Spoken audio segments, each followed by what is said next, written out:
Thank you, Presiding Officer.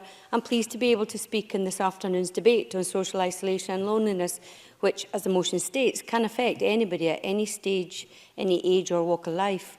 And I, too, am pleased to see the publication of a Connected Scotland document backed by £1 million of Scottish Government investment, which is set to support innovative approaches to bringing people together and, in so doing, working to reduce social isolation and loneliness across our communities. I've really enjoyed the contributions so far this afternoon, and I'd like to focus my time on some of the projects in my rural South Scotland region which are working with people at risk of social isolation and loneliness, such as retired farmers and retired agricultural workers and elderly people in remote and rural areas. And I've been really impressed by the activity across the region so far to address and ensure that the appropriate support is put in place to make sure people are able to be part of their community. Presiding Officer, farmers and our agricultural workers across Scotland are a group at risk of isolation due to the large number of hours spent working outside and often alone.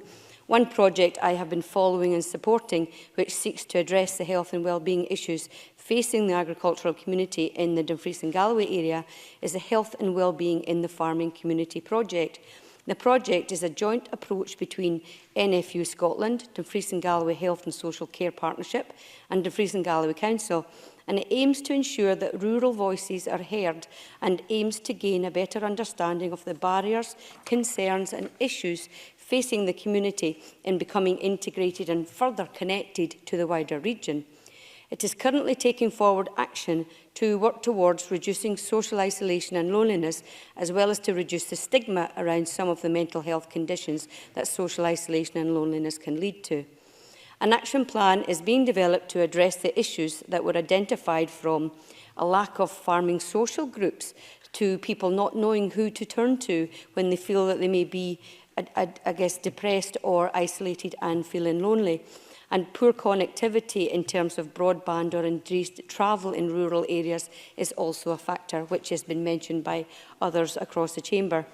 And plans are now being put in place, including mental health training and awareness, to continue the Dumfries and Galloway Retired Farmers Social Group, working with all the members of the group, men and women, to support their continued engagement with each other. I would therefore like to ask the Scottish Government, as well as other local authorities, to monitor the work of the Retired Farmers Group, as their work is being requested in areas across England as well, because of the success that they have shown in promoting social integration with this retired group. Presiding Officer, another initiative also tying into health and wellbeing in the farming community is the Farmers and Farmers' Wives Choir, with musical director input from D&G constituent Kate Picken.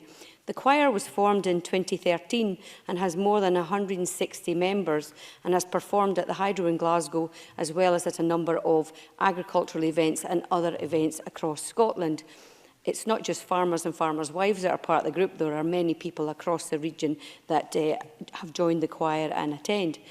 And the aim of the choir is to raise funds to donate to charities and raise awareness of mental health and social isolation in rural areas. So far, they have raised about £31,500 since 2014 in their singing across Scotland. And just last Sunday night, I attended a concert by the choir in Carlisle. And I would encourage anyone to download their track on iTunes called Carry You Home, as it is a great way to raise funds and continue to provide support for other different charities. And I'm sure members across Chamber will be happy to welcome the choir, because I have invited them to the Parliament to sing in the near future. And I'm sure we will all feel good once we hear them singing, because as well as joining in, the choir are fantastic. Presiding Officer, Priority 3 of the Connected Scotland document talks about the need to create opportunities for people to connect.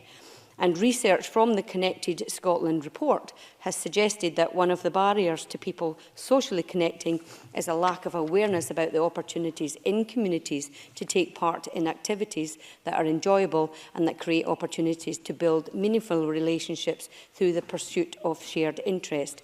Signposting people to groups and support available was highlighted at an NHS Transforming Wigtonshire event that I attended. Many people don't know what's out there to help support them, and I think signposting is a way that we should be able to support people out there. I'm interested in this because across Dumfries and Galloway in the South West Scotland, there's a wide range of third sector organisations working for social inclusion, and while I don't have time to talk about them all, I would like to briefly mention a couple. Incredible Edibles in Stranraer and in Dumfries have volunteers that grow edible plants across public spaces in D&G, allowing people to come together and socialise and get active outdoors while learning about growing fruit and vegetables. And the men's shed at Dalbeattie and Noble Hill allows for the men to come together and connect and utilise the skills that they have, mending bicycles, picture framing, painting and wood turning. And this was expertly described by my colleague Ruth Maguire earlier when she provided even more detail. And it reminds me that I have a bike that I need to drop off to the men's shed in Noble Hill as well. Mallory House and Mallory Daycare in Dumfries take the Wains to Cumberland Day Centre and allow for intergenerational integration. And that is a joy to witness when you see the young folk and the elderly Wains together. So in conclusion, Presiding Officer, I welcome the positive steps the Scottish Government has taken to reduce social isolation and loneliness, and I would encourage the Government to continue to work with groups across my South Scotland region and potentially look at some of them with a view to a wider rollout as an example of good practice across Scotland. Thank you. I call Maurice Corrie to be followed by Tom Arthur. Mr Corrie is the penultimate speaker in the open debate.